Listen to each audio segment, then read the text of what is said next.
Good morning, world. This is Steve Rao, the host of Pod and Roku TV's World Edition. I apologize for the slow Wi-Fi connection, but you can hear me, and if you can't, let me know.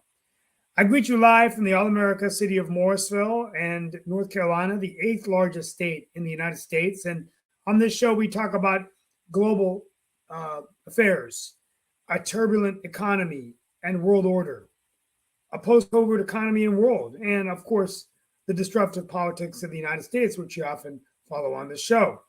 But today, once again in America, we are dealing with gun violence. In Louisville, 8 were injured yesterday and a few killed when a 25-year-old gunman in a bank shot and killed by police. The 15th mass killing in 2023.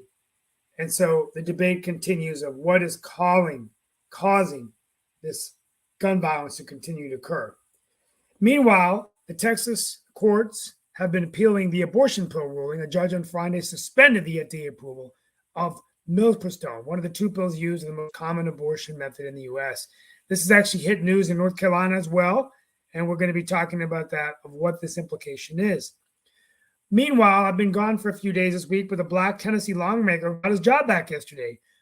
Remember, 2 Black Democratic lawmakers were voted out because of their participation in the protests. And a vote is expected tomorrow in Memphis for the reappointment of the other lawmaker, Justin Houston.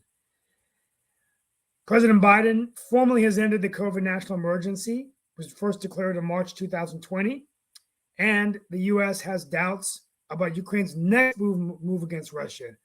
There's been leaked intelligence that Ukraine could struggle to retake much territory in a counteroffensive. So we're going to have Sasha Starr talk about that. At the end of the day, I'll open up with the fact that Donald Trump's things have quietened down a little bit, although he's facing a number of charges. But the question is whether these charges have been a little bit too desperate by the Democrats in order to charge the president for these crimes, and whether this will backfire and really does position Donald Trump to clearly be the front runner in the presidential race. So it'll be a Biden-Trump rematch. Maybe not Biden if he doesn't run again, but we'll see. He says that he will run again as long as Donald Trump is running for the presidency. So, Mark, let's go ahead and get started, and then we're going to talk about stuff. Definitely get ready to get started. I did have a special guest that is actually in the investment space and everything along those lines. So I did want to bring Louis on just so he can share a little bit about one of the investments that he is very much bullish on.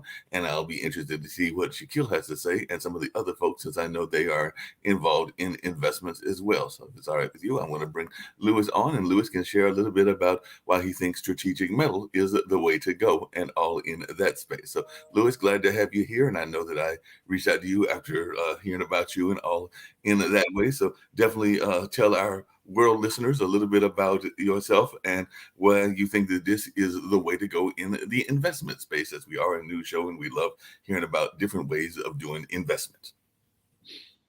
Great stuff. Thank you, Mark. Thank you, Steve. Happy to be here. I suppose I wouldn't necessarily say this is the way to go, but it's one of the ways one can go. My company's called Strategic Metals Invest. Strategic metals are an umbrella term for mostly rare earth metals, but to be more precise, the rare earth metals are in the devices we're using right now. There's about 12 in a smartphone, including gold and silver. They're in, electric cars, solar power, wind power, aviation. It's probably easier to say there's not an industry that doesn't use rare earths. They're the backbone of manufacturing in the 21st century. And China has a monopoly on the market, and they refine over 90% of them. The US and Europe, I'm coming to you from Europe. We're situated right in the middle of Europe. We have a storage vault and a business in Frankfurt in Germany. I'm in Ireland at the moment, but our business is European based. And we're the first industry supplier of rare earths to offer rare earths to private investors. We've been doing it in Europe since 1999, but it's only recently we're doing a bit more, so it's marketing and stuff to other parts of the world. That's a quick introduction. If that brings up any questions, go ahead and ask, or I can continue on. No, I'm definitely going to bring in some of my better experts in that space and everything. But I guess one of the questions I have to ask is, we oftentimes hear about lithium and some of the other elements that I assume are in the rare earth space being so dominated by China and all in that way. So I was just wondering, are you going to, with your company, try to shift that narrative? Because we do know that there are some rare earth elements in the various parts of the world, whether that's Africa, Asia, or a number of others. But so far, the kind of the stronghold person in that conversation does seem to be China. So what are y'all doing to disrupt that, I guess, is the question I'm asking. Well, it's a very good point, actually, Mark. You're getting into the heart of it there, purely from an investment point of view, though, I suppose I would be apolitical about that. I suppose let me clarify a bit further, right? Like lithium and copper and stuff there's plenty of them, and also rare earths. They're called rare because when they were first discovered, they were considered rare. But the truth is, they're not all that rare. China has about 50% of the world's reserves. There's plenty in North America, Africa, Australia. Japan is about to start mining the seabed for rare earths. But that's all going to take about 10 or 15 years to come to production. And what's key about rare earths is it's not necessarily that they can be found in abundance. It's that they don't occur naturally. They're always a byproduct of another raw material. For example, hafnium, which is needed in jet engines and rods for nuclear reactors, aerospace industry. Hafnium is always found as a byproduct of zirconium mining at a ratio of 50-1. So you need, in order to get 1 ton of hafnium, you need to mine 50 tons of zirconium. So the zirconium industry will not ramp up just to satisfy a surge in demand for hafnium. So there's some tricky, interesting dynamics involved. The probably most important one, and it's starting to move up on the political agenda in the US in the last 6 months with the Inflation Reduction Act, is Europe and the US have realized we need to wean our dependence off China. And how can we do that? By creating our own independent supply chain. But it just doesn't happen overnight. It took China a generation to get where they are. I'll give you some context there. There's 39 universities in China graduating metallurgists and geologists and critical minerals degrees. So the Chinese are graduating about 200 people a week, every week for the last 30 years. That human capital, that engineering expertise existed in the US in the 1980s, but hasn't since. It's been completely depleted. US has a handful of universities graduating degrees in metallurgy, maybe 200 a year. So just if the political will is there all of a sudden to wean this dependence off China, it's not an overnight matter. It's still going to take time. So what our strategy is as investors, though, is to hack, if you will, China's geopolitical strategy. This is not even an economic strategy for China. It's just geopolitical. They have big plans themselves for electric cars, for solar, for wind power. Only about half of China is on the grid, and they're bringing hundreds of million people out of poverty, every 4 or 5 years. They want to continue to do that, and they need the raw materials to do it. Yeah, makes a lot of sense. I'm going to bring in some of our investment experts because this is actually something that I am not the greatest expert in, but I'm going to see if Shaquille and Sasha, who are definitely in that space, have some questions for you. And Steve may have some questions as well. But Shaquille, I know, has done work in the investment field. And I know that definitely Sasha has done some work in the investment field as well. Sasha is over there in Canada, and Shaquille usually would be coming to us from Australia, but today he's coming to us from New Zealand, and all in that way. But definitely, let's just clarify for the Australian Tax Office. I don't normally come in from Australia. It's just that COVID kept me in Australia. So just make sure we clarify that. I actually want to say a couple of things. Firstly, to the audience and to other panelists, I'm sorry I've been away for a while. I had a death in the family, so I rushed back to New Zealand after I was in the Maldives. So that's why I've been away for a little while. Since you guys saw me in the United States and in Canada, obviously when I met with Sasha. So something that a lot of people don't know about me is I actually started technically in insurance, and then I was a futures and commodities dealer. And I enjoyed doing it. I never really specialized in a particular commodity because I was just a madman that liked the risk and liked the volatility of the futures contracts. And somebody like Lewis, and I hope, Lewis, that I can probably catch up with you off the show and pick your brains a little bit. But it's been very interesting to me to watch what's happening in the commodities markets. Very interesting for me to watch what's happening in the metals markets. I probably join a lot of people in not having as much faith in the US dollar and not really having as much faith in the euro or the British pound at the moment, and many other Western currencies. And so the question is, well, what do you do with your money? And the obvious answer, and this is actually going to be a question to you, Lewis, the obvious answer is, well, go to metals, go to the main ones. Gold and to a lesser degree silver, because silver has some industrial uses, but gold and silver is often the place where you look. What concerns me and what really makes me go, gee, I don't know, I really don't know what I'm going to do here, is what we just saw happen in 2020. Normally we see that gold and silver to a lesser degree, but gold especially, is negatively correlated to the markets.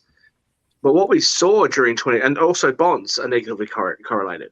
What we saw in 2020 was we had this calamitous event occur with COVID, and we actually saw the markets, bond prices, and gold move in unison. We also saw the currencies move in unison. And that's the first time that I can think of. I can't remember another time in recent history, since probably the Dodd-Frank rules or the Bretton Woods rules. I can't remember that ever happening before. So I'm a little bit concerned if people, all rush into gold and silver, just to use those as an example, because they're concerned about the future of the US dollar. Is gold and silver subject to some manipulation? Are the big market makers, the big banks, they're obviously aware that that's where people are going to put their money. Are they going to try and squeeze everybody yet again? Is that a concern? Is that a problem? Lewis, your thoughts? Is that for me? Yeah, that was for you. Sorry, Lewis. I was directing most of it to everybody else, but the last bit was to you. Yeah. Thank you, Shaquille. Sorry for your loss. Yeah. I suppose the honest answer is I don't know. Our specialty is more in rare earths. I think I'd probably agree with you. There's a rush right now into gold and silver. Specifically, why I first came across rare earths as an asset class in 2015, and then I invested in 2017 and became, a business partner in 2020. And it's just when I really took a deep dive and looked at the fact that, I think China realized long before Europe and the US that rare earths would be the backbone of manufacturing in the 21st century. And, my partner in this is the only industry supplier.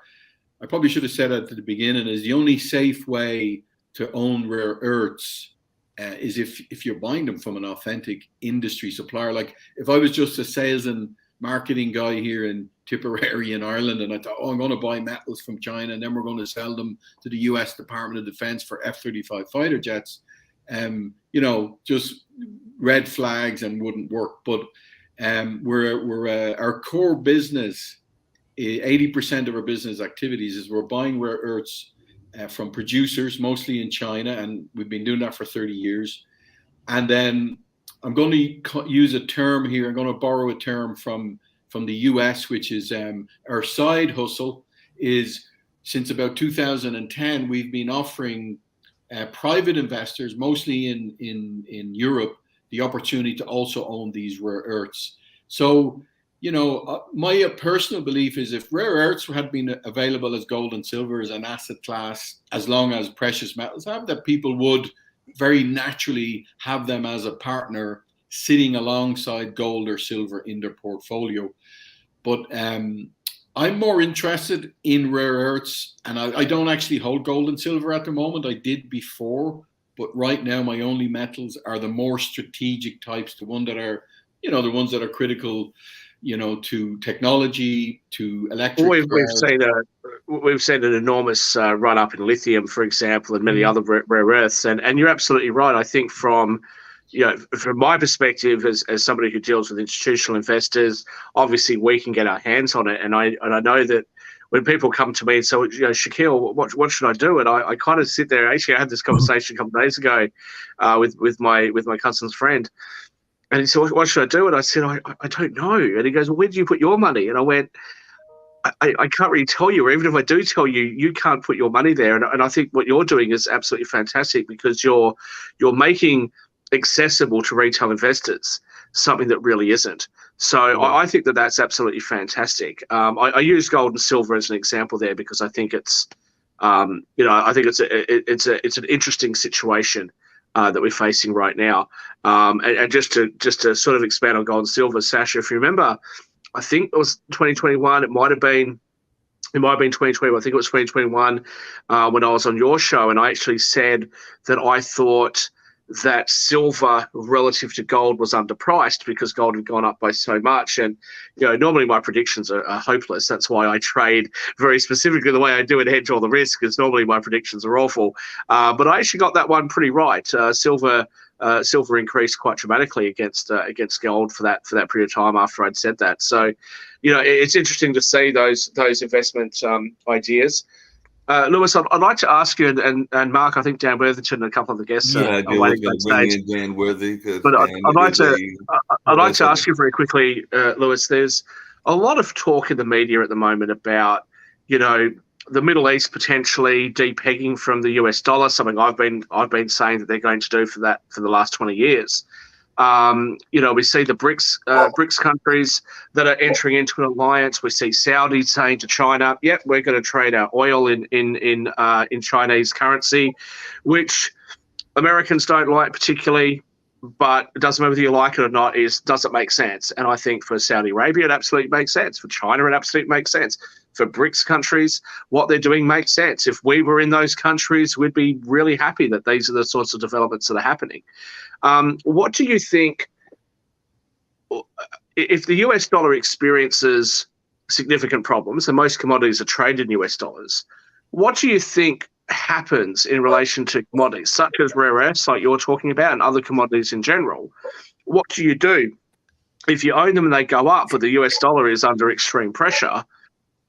How do you liquidate it? How do you convert it back into fiat? What do you do with your rare earths once that you've made a profit and you're trying to cash out? Okay, so as I mentioned, our core business, it's a very, very pertinent point, Shaquille. Our core business is as an industry supplier. Just to give you some context, we have, at last count, we've 2,480 industry buyers, not investors. I'm not talking about the investment side at all. We've over 2,000 clients in 70 different countries. So the only end buyer, obviously, for rare earths is an industry buyer. So Tradium, my partner, the German company, they will mediate the sale to an industry buyer for our clients.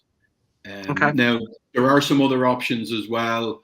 There's some companies in the UK, there's one or two in the US as well that are always interested in buying product, as long as they're in the chain of custody is intact, and there's some key dynamics involved in owning rare earths, like security options that maybe you wouldn't necessarily have with gold. One would be you've got to buy from somebody who's offering you industrial grade, gallium or hafnium or indium, that they know they can liquidate to the industry.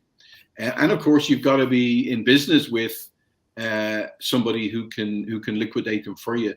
So that's so let's come back to the retail investors for a moment there. So are you, just so I understand, are you saying then that your company, if Joe Bloggs off the streets comes up and says, "Hey, I've got $100,000, I'd like to buy some rare earths," you're going to guarantee them that what they're going to buy is going to be of that standard, and that they actually have an exit if they want to? Is that what your business does?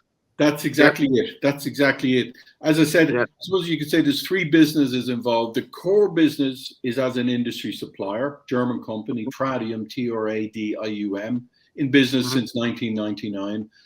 And being somewhat entrepreneurial, I'll tell you what happened was about 2010, some of the industry buyers were asking Tradium in Frankfurt, any chance you can store some of these raw materials for us? Let's say, a German company making, I don't know, medical devices, they need a constant sort of supply, but they don't have the capital to go directly to producers, or they're not buying the volume. And secondly, they don't have a storage facility. Some of them are in, oxide form and powdered form. Some are metal, so they need certain storage conditions. So what happened was that industry buyers were saying, any chance you could store them?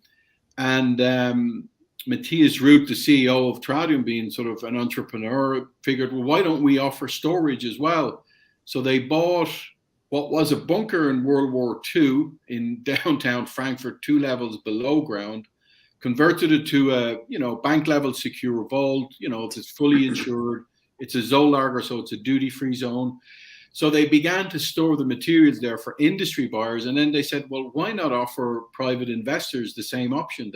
We can guarantee the authenticity of the metals, the chain of custody, the purity. We can guarantee, industrial standard storage, and we can offer to mediate a sale to one of our industry buyers. I mean, there's a spread and they make some money out of it. So that's where the idea came from. And they've been doing it successfully to private investors since about 2010. I came on board as their first, for the first 10 years, they focused mostly Germany, Austria, Switzerland. There's 100 million people there. It was a good market to begin. And they've now bought land to build a second storage facility, and they've invited in a couple other sort of partners. I'm the partner for Ireland, UK, and North America. Actually, I've one client already in Australia. I've been only doing it now since 2020. I've some clients now in Australia, Dubai, Europe, but I tend to focus a bit on North America because I think North American clients like the product. Hey, Lewis. I absolutely love what you're doing, and I know that ABX, for example, talking about gold, ABX had a similar model with gold and really made gold accessible to people, had it in their vaults. And I always thought, I wonder why people don't, for me, because I knew a lot of jewelers, I thought, I wonder why people don't do that with gemstones. But with I never even thought about rare earths, and I think what you're doing is absolutely fantastic. So I've got to go for about 5 minutes. I'll be right back. But Lewis, after the show, I'd love to grab your details. Switzerland, Germany, and Austria is is the areas that I actually work in. I run a fund out of Liechtenstein, or an external advisor to funds out of Liechtenstein. And I have a property in Switzerland that I live in. So, yeah, absolutely love to talk to you more about it. I think it's absolutely fantastic what you're doing. Thank you, Shaquille. Yeah, I definitely will hang on for a chat. Yeah. Hey, Lewis, really quickly, you had alluded to it earlier, and I'd love to hear your thoughts, and Steve may have some questions about this as well. But you mentioned at the beginning about how a lot of the education in China is actually training a lot of folks in geology and other things that are very important to the rare earth market. And there was a time that was seen as a popular hobby, if not a popular career, and all in that way. And I don't know that it is seen as much now as it used to be here in the US and in the West. So is that something that we need to think about? Not knocking those folks that want to work in the tech field, and we do know that the tech field needs rare earth as well. But I was just wondering, is that an educational aspect that maybe we should be looking into? Because as you mentioned, I think the amount of graduates in the earth sciences are probably down and all in that way, but I'm not sure of that. But if you got some, can I make it easy for Lewis, because he doesn't want to get political? Yes. Anything that you study with real-world applications is going to be good. Let's get rid of gender studies. Let's get rid of non-binary studies. Let's get rid of trans studies and focus on things that's actually going to lead to jobs in a productive part of the economy. What do you reckon, Dan? I want to hear from Lewis, but Lewis. Well, they got to buy their purses from somewhere. Well, Mark, I think and as I mentioned, I'm relatively new to the industry, and full disclosure, I'm a sales and marketing guy, and I was lucky enough to be able to partner with a genuine industry supplier. So the only thing I can say is, what have I learned in the last few years from the experts, right? And the reason I got involved, I had a little bit of an intuitive feeling that now I believe is coming to fruition, which is that rare earths would become more into the mainstream and higher up on the political agenda. Because the fact is, and I know this to be true, speaking with the people in Frankfurt and stuff, is China completely dominates the market. And you can Google this. There's a very shrewd quote from, I think 1987, the premier of China, standing on a rare earth mine, said, "The Middle East has oil, China has rare earths." And I think at that moment in time, China understood, before Europe and the US, that this technology that that was coming, and they just understood they would be sort of the backbone of manufacturing. And what happened, my understanding is, at that time, the US was producing about, and Dan might know more about this than me, but my understanding is the US was producing about 60% of the world's rare earths at Mountain Pass in California. And the Chinese legitimately sort of moved all the what makes rare earths expensive is not the mining itself, it's that they have to be found, they have to be extracted, they have to be separated, and they have to be refined. They don't occur naturally. And that refining processing is what makes them complicated and expensive. And I think at the time the US thought, well, why don't we let the Chinese go ahead and do that? Because it's complicated, it's messy, they'll do it on the cheap, and then we'll buy these raw materials, inexpensively from them. And I understood they set up the Bureau of Mines in the US to keep an eye on things and make sure the US remained competitive. This bureau was defunded in 1996 and has only existed on paper ever since. And China literally has sort of ran away with it. But now, when you consider rare earths are sort of I suppose you could say they're the downstream raw materials that ultimately become trillions in upstream GDP, because there's nothing that they're not in, smartphones, computers, cars, aviation, aerospace, medical devices. And there's, more and more uses coming in, but I understand, as part of the push in the US to wean its dependence from China, that they are encouraging or introducing more degrees in the university for critical minerals. There's only a handful of universities in the US, and I believe this to be true. I don't want to say everything I'm saying is 100%, because I'm just gathering information as well. But my understanding is there's only a handful of universities in the US that actually graduate degrees in critical minerals. But I believe there's a push on now to improve that. It makes a lot of sense. One of the things I didn't know, but I just learned today, is that Dan was the CEO of a publicly traded mining company. So I don't know if Dan's got any thoughts, and definitely I know Sasha may have some thoughts, and I know that Steve is a big person around infrastructure and all of that. That's one of the things that he oftentimes pushes. So anybody have any questions for Lewis? If not, we'll move to some of the other items in the world as well. But definitely any questions or thoughts that folks have. Sasha, you're in the investment space, and Dan, you've definitely done some work as well. And I think one of the disincentives to mining in the United States and among in North America really is the environmental risks and the technology and the byproducts that creates. My company was sitting on $77 trillion worth of lithium reserves, and he's right. The problem isn't getting to it because it's plentiful. The problem is the cost of shipping and refining and doing all that, and it has an environmental cost too. Everybody's talking about this move to all electric vehicles and everything else. What they don't realize is that has a tremendous environmental cost. And until they're able to develop technologies that are much cleaner, that cost is borne on the world. just because they ship it to China and let them do the dirty work, so to speak, doesn't mean it's any less clean. That it doesn't do substantial harm to the environment.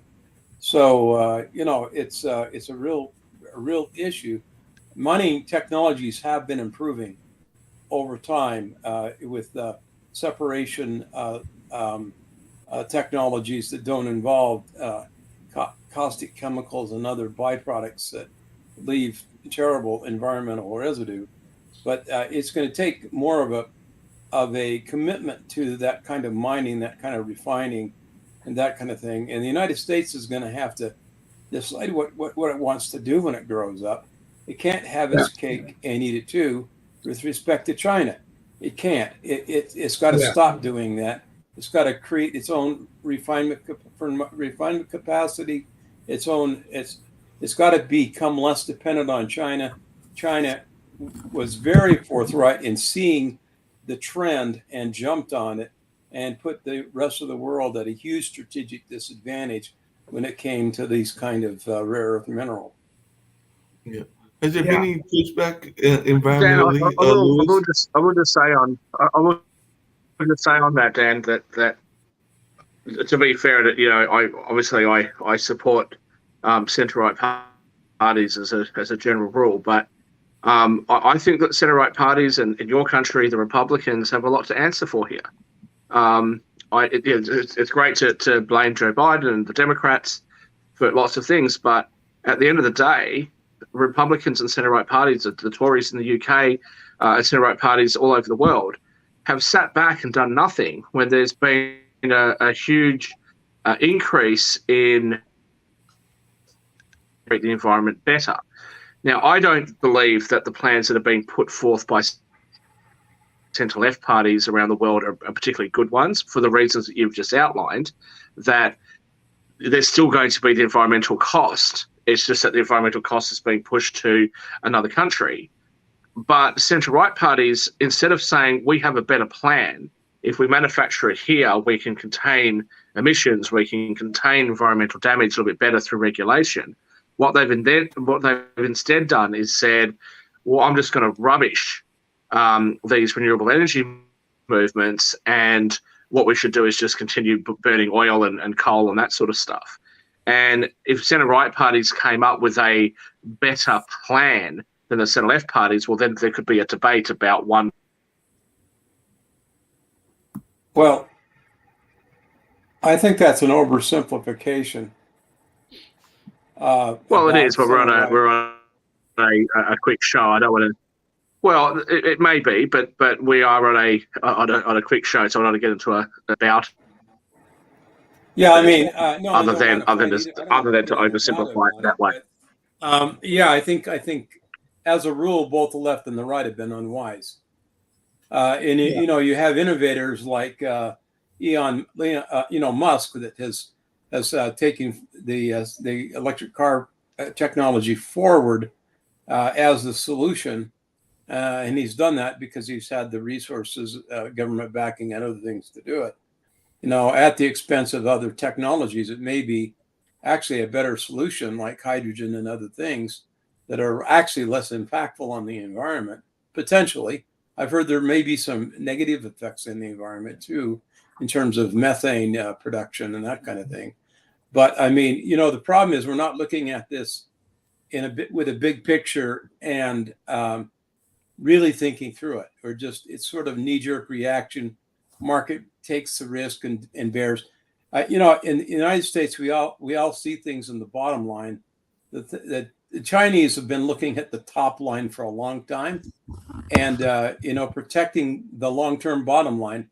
We haven't been doing that because of our short-term, profit-centered consumer mentality, and it's a real stupid way to go about planning for the future. Right. Well, but on that, so you and I slightly disagree on hydrogen.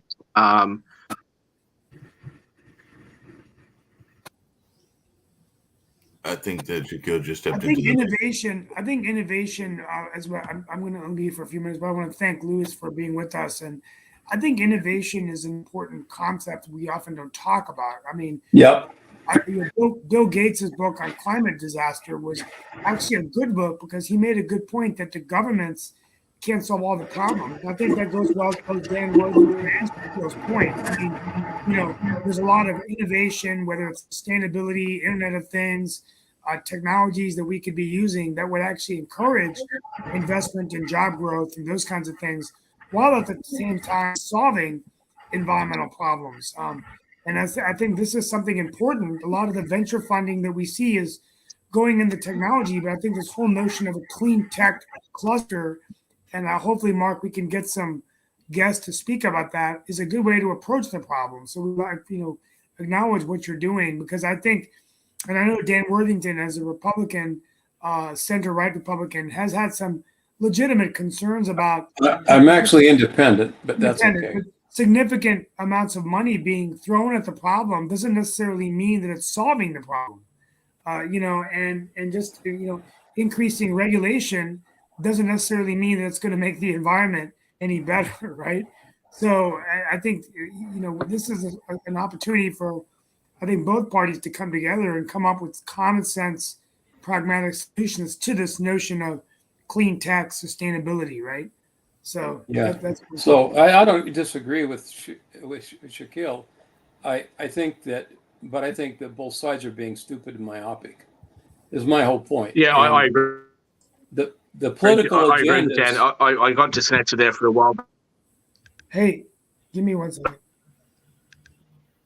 A disagreement about what specific technology was the best to move forward. We could have a debate on that. Dan would never call me names. I would never call Dan names. I would say, hey, instead of hydrogen, we should use this, and we could weigh up the pros and cons. And part of the pros and cons is weighing up the environmental cost, not just the monetary cost, but if we care about the environment, we should be weighing up the environmental cost. And I think, to Steve's point, there's a lot of companies that get really significant subsidies from government, but those subsidies are at the behest of lobbyists who are furthering the goals of particular industries.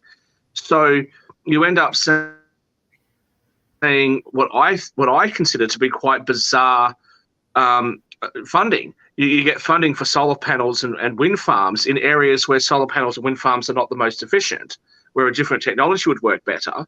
And you don't get the funding for solar panels and wind farms in other areas where solar farms and wind farms and solar.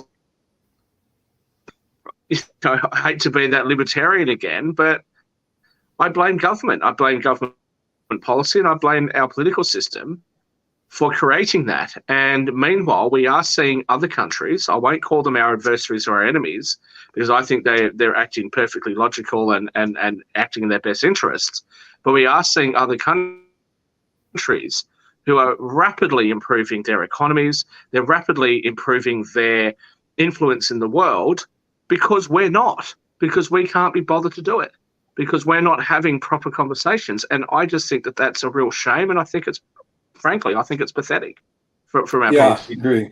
Shaquille, I've got shocking news for you and everything, but I actually took one of those political quizzes and all in those lines, and actually I came up on the same party line as you are, because it actually came up with my views being very libertarian, which actually kind of somewhat shocked me and everything. But I just thought I'd let you know that we have more in common than we actually share sometimes on this network and everything. I took one of those lovely pocket quizzes and came up as a libertarian or a. Well, then stop voting for those stupid Democrats. It's a brave moment for you, Mark Lee, to have admitted that on air. So forevermore, we shall know you as being a racist, sexist, transphobic, homophobic, Islamophobic, right winger. None one of thing, those things. I don't think libertarians are those things either, because that's a label. Because that's the label that I always get given. But just to say one thing Mark touched on there, it's just funny you're having this conversation right now, because this week in Ireland we're celebrating 25 years since the Good Friday Agreement, and the IRA put down the guns and the opposing parties, and actually Joe Biden is landing here sometime today. But again, being apolitical, but you know, during my lifetime, we saw apartheid disappear in South Africa. We saw the wall in Berlin come down. We've seen peace in Northern Ireland, you know, and the biggest lesson we learned, George Mitchell, a US senator, came over and was very helpful, getting like men from the IRA and the UV, the opposite side, people who said, you'll never get us in a room together. You'll never go to sitting at a table. And Mark reminded me of that when he said, we have more in common. And what their goal was to not focus on the differences, but they probably disagreed on most things. But they said, if we can find one thing that we agree on that's important to us, let's go with that. And the most important thing to them was peace. And it was, we don't want another generation to grow up the way we grew up, with nothing but violence, you know. And although they disagreed on just about everything else, they found peace through one thing, that one common goal. So it's a great point, you know, and I think it's, you know, like, it's not really us and them, it's us, isn't it? It's always us. We just have to find something we can agree on and move forward with, you know? Yeah, that makes a lot of sense. Well, I think if I just say a couple of things on that, one, I think Donald Trump and others pushing a populist movement really made it clear that it wasn't about left and right. It was about elites versus everybody else. And you tended to find that everybody else sort of had very similar goals. That people on the centre right politically that maybe wanted lower taxes could certainly understand why people who were working wanted to have higher wages, to oversimplify a very complicated issue. What concerns me, and I think what disappoints me dramatically, I'm British. I was born in Australia. I'm British because of whatever reason. I don't understand the Irish situation. I have a lot of Irish friends.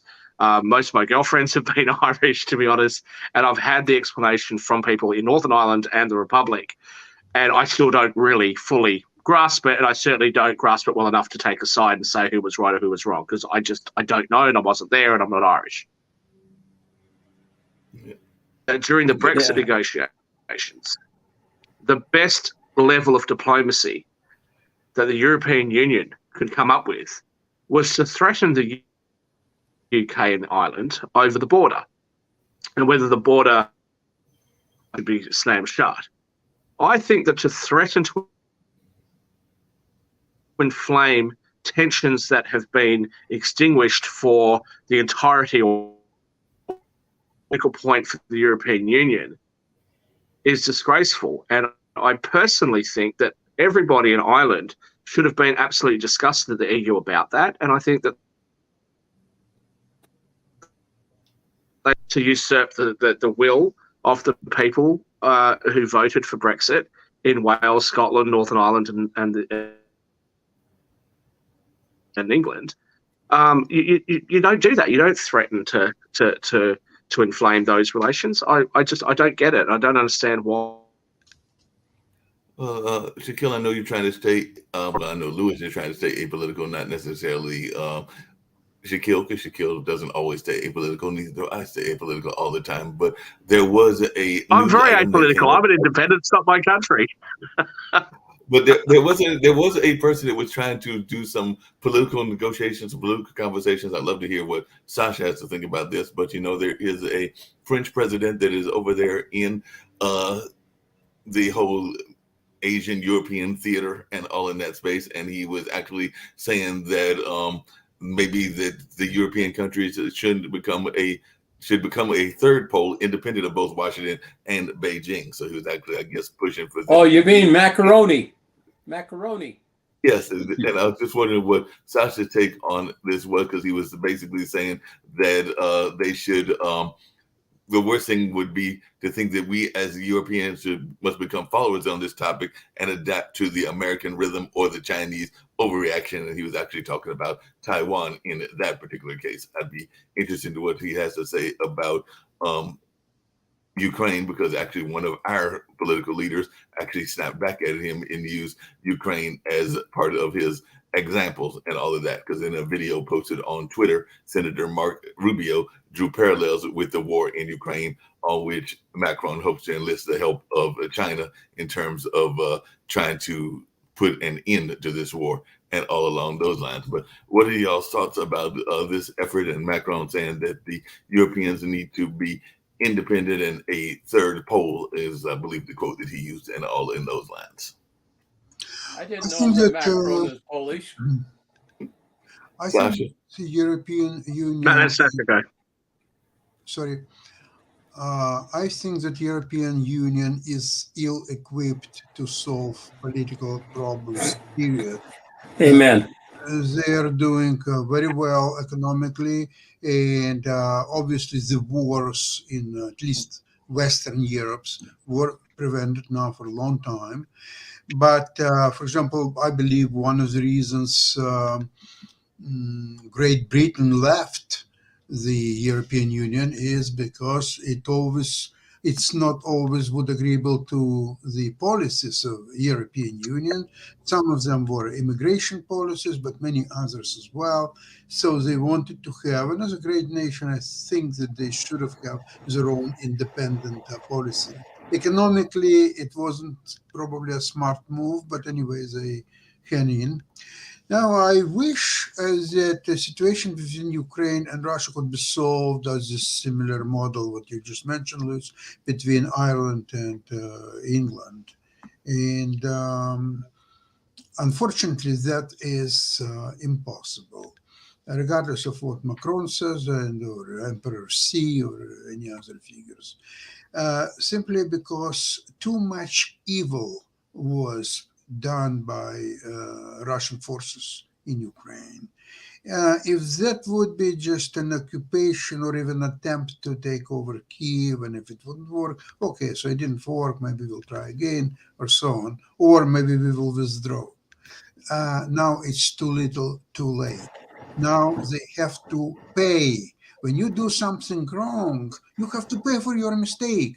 If I bought a stock and it went down on me, I have to pay for it. I have to sell it, or I have to fight it by selling some covered calls. Sasha,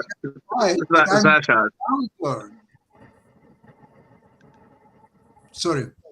Up there in Toronto. Your voice. What sort of la la land are you living in up in Toronto? Since when? Your voice is coming in and out. It might be where he's at in New Zealand and everything. So hopefully he'll come For our back. mistakes, if we get it wrong, we pay for it. When governments Impossible, Shaquille. Sorry. Cutting out, bud. pay for it. Shaquille, your voice is breaking. It's impossible to follow anything what you're saying. So I'm sorry I can't answer whatever you were asking. So okay, I'll try that again. He's going to try to adjust and everything. Steve, did you have any thoughts about? Go ahead. No, I just wanted, heard Sasha's insight about Ukraine, and as I leave the show today, I'm really concerned about the violence again in Louisville. I think that we just got to figure out why guns are getting in the hands of the wrong people, and just a lot of mentally ill people out there. People just very, very frustrated, very mentally sick, and someone lost their job in the bank, and they're going to get a gun and gun all these innocent people down. It's just leaves me very concerned about just any one of us out there. Be careful when you're driving. If you are in a fender bender or whatever, just don't roll down your windows. Just be careful, because people are really, I think unstable right now out there. And I think it's not so much the gun owners, but it's the people that are getting these guns that are so mentally ill that they would have no value for human life. I don't know what the country is going to do, but I think something's got to be done. There's a lot of gun homicides in such a short period of time. So and then obviously COVID is officially over, but it really has been. It has been for a few years. Yeah. And I don't know what Lewis and everybody thinks, but I was actually having this conversation with some friends of mine. And while the government may have declared COVID over, there are still folks that are getting COVID on a regular basis. There are still cases of COVID. So I don't know that COVID is over. Maybe the government restrictions on how we handle COVID are over, but I don't know that I would ever declare COVID to be officially over when there are still many cases out there. There are still deaths that are taking place and a number of those lines. So like I said, I know a lot of folks that are still taking precautions, even if they go to work. Matter of fact, we had a jazz event at one of the places I work a couple of days ago, and I can tell you that at least one of the band members had his mask still on, and it might have been because of the the existing conditions that he had and all in that space. I don't know all the narrative as to why he had his mask on and others did not, but definitely I would not say that it is 100% over. That's just my thought on that. And I was also it's a national emergency that permitted Biden administration to spend billions of dollars on unnecessary stuff. That's the emergency that's over. Oh, that's the emergency is over. And okay, so the emergency of the funding, it will be interesting to see what happens. I think that there were some initiatives that were actually done under Trump as well. So I can't put them on either one side or the other because they were both the Republicans and Democrats that were involved in the whole COVID conversation. And even with the gun conversation, I had an interesting conversation with that as well, because a friend of mine was having an argument that it is, and it even goes to Ireland, it goes to the PLO, it goes to a number of other places around the world. It is the people behind the guns that actually kill the folks. So their argument that they were making was that, the guns don't necessarily kill the people. It's the people that actually pull the truck that are killing the folks, because there were some people that were trying to make an argument that guns are the ones that kill the people, and I don't know that Can you guys the case. Can you guys hear me now? Sorry, I switched over to my third satellite backup, so I don't know why. Because New Zealand, I normally have coverage. Can you guys hear me properly? I hear you a lot better. All right. So, Sasha, what I said, which you didn't hear, was I don't know what la-la land you're living in up in Toronto in Canada, but since when do governments and politicians ever take responsibility and pay the price for themselves being wrong? If you get a trade wrong or I get a trade wrong, we have to take personal responsibility for that and we wear the cost. Since when do governments do that? When governments get it wrong, their people have to pay the cost. Their citizens have to pay the cost. The taxpayer has to pay the cost. And that's the unfortunate thing. I would They say wear no responsibility. I got to run, Mark. I'm having some Wi-Fi Bye-bye, issues. Steve. See you Thank guys you. tomorrow, Friday. Okay, I think they would pay the cost at the polling stations next election. That's normal process. It's not always happened, mind you. I understand Well, Sasha, That's how it should work, at least. Sasha, Canada is very similar to Australia. Would you like to tell me what most of your politicians, and Lewis, you don't have to answer this, so don't answer this, but what happens in the UK as well? What do most politicians do when they leave government? They, for some reason, seem to be able to get these fantastic high-paying jobs with private enterprise, right, and end up with board positions with companies that they happen to be lobbied by while they were politicians. So they don't pay any cost, and they don't care. Shakil, come on, you're fighting a natural process that all boards would like to have a prominent members, that people know about them. And of course, they have much better name recognition and weight for the corporate board than some unknowns, maybe dignified people, maybe specialists in their own rights, but their name is not say nothing. Most of the people and the prominent politician, whether it's that may well be true, Sasha. That may well be true, yeah. But everything you've just said negates your previous point that these people are going to pay a cost. They're not going to pay a cost. No, right? Nothing happens to them. What cost was paid by the marketing executive from Bud Light? What's their market decrease now? $1 billion they've lost in the last week. $1 billion. And she's out there saying, "Oh, this and that," and she didn't lose her job. She'll probably get a promotion from here. So, what costs do these people actually pay? You were bringing up Budweiser. You were asking difficult questions. What happened with Budweiser? Sorry, Mulvaney. Yeah, I was referencing Budweiser, Dan's favorite beer. The dude that's on the can that people are shooting at. oh. Yeah. part of what they did is in part of this effort to have representation and all along those lines, they put a representative that was part of the trans community, and it has gotten a lot of pushback from around the country. So that is what they are referring to, and that is who Mulvaney is. Mulvaney is a person that is of the trans background. I think she kind of looks like a Clydesdale. So I'm going to probably say something that's going to surprise everybody on here. I actually don't have that much of a problem with what Budweiser did, because to be fair, they didn't offer these cans for sale to the public, right? They send cans with faces and different things to different influencers online. So I actually don't have that much of a problem with it. What I think people are reacting to is not the trans movement.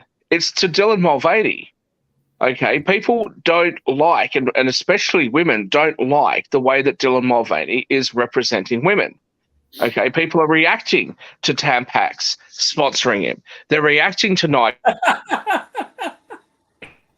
sports bras or her wearing bras. This is not transphobia.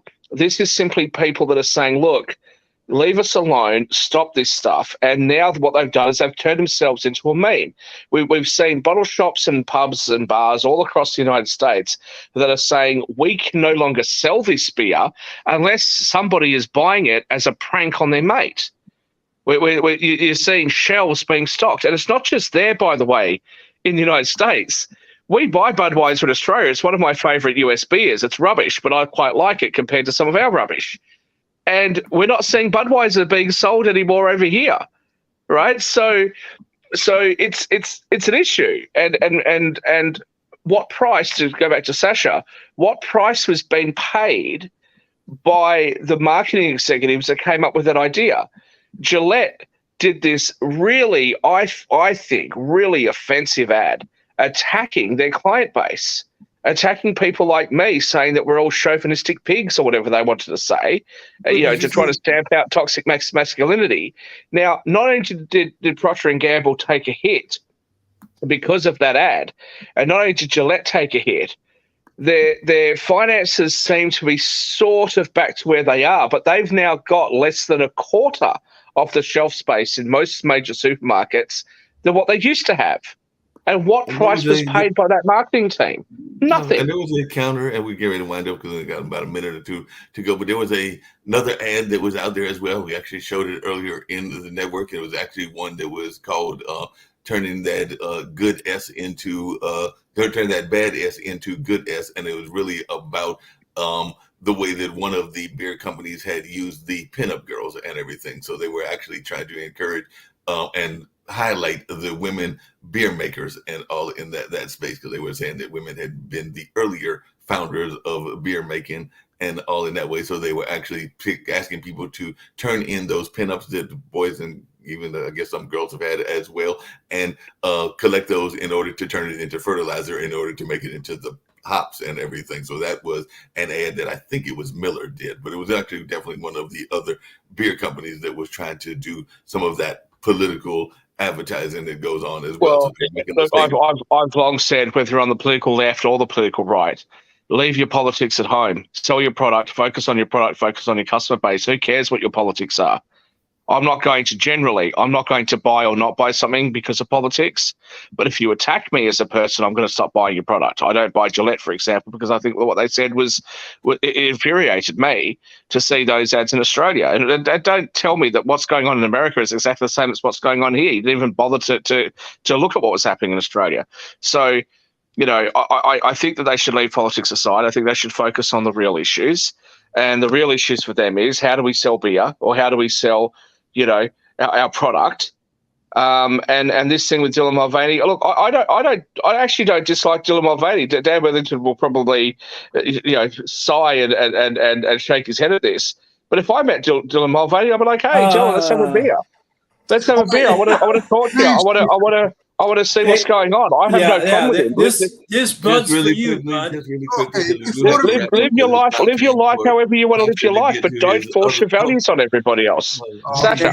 Before we finish the show, let me say one important thing. Please. Tomorrow in my financial show, which starts at 1 o'clock, I will release the name of the stock, which pays 10.5% dividends. It's a rare metals producer in Latin America. And actually, as we talk, it moved today up almost 3%. So this is a piece of useful information where you can actually make some money. Tomorrow at 1 o'clock, I will release the name of the stock. Thank you, and we'll start Ukrainian show shortly. Yeah, very shortly we'll get ready to start that. Louis, just really quickly, if you want to give ways that you can be reached and all in that space, and then we're going to get out of here. But if you can let Thank you for that, Mark. Yeah, and Shaquille and Dan, pleasure meeting you. Look forward. Hopefully, I enjoyed the conversation. So it's amazing to be here in Ireland and New Zealand and America, and we can talk. But yeah, I actually have a call as well right after. So Shaquille, if we want to connect, the website is Strategic Metals Invest. If you just go there and even download the brochure, I'll get your email and I'll connect with you, and we can chat further. I assume you're personally connected with Mark. So Mark, send him my phone number and my email. We'll communicate that way. Yeah, great stuff. And if you do visit Europe, if you're in Switzerland, if you ever want to come to Frankfurt, visit the Vault, you're welcome. It's the largest sort of inventory of rare earths anywhere in the world outside of China. We've more than 200 metric tons in the storage. So my two main entry points into Europe is either Frankfurt or Zurich. So I'm there quite frequently. So as I said, we'll communicate through Mark, exchange phone numbers. I'd love to see you, and also just so you know, my holding company is actually in Cork in Ireland. So one way or another, I'd love to talk to you some more, and I'll meet you in person. I'll be over in Europe next month. So. Great. Sounds good. So let's get ready to get out of here. And Louis, we'll have to have you come back in the near future and share some more of your insights as well. But I was glad to have you on the show on this particular day and to learn more about rare earth. So definitely was glad to have you and hope to have you back in the not too distant future. Thank you, Mark. Thank you, Mark. And thank you, Dan and Shaquille, and all the best. Thank you. Best to you as well. Bye-bye.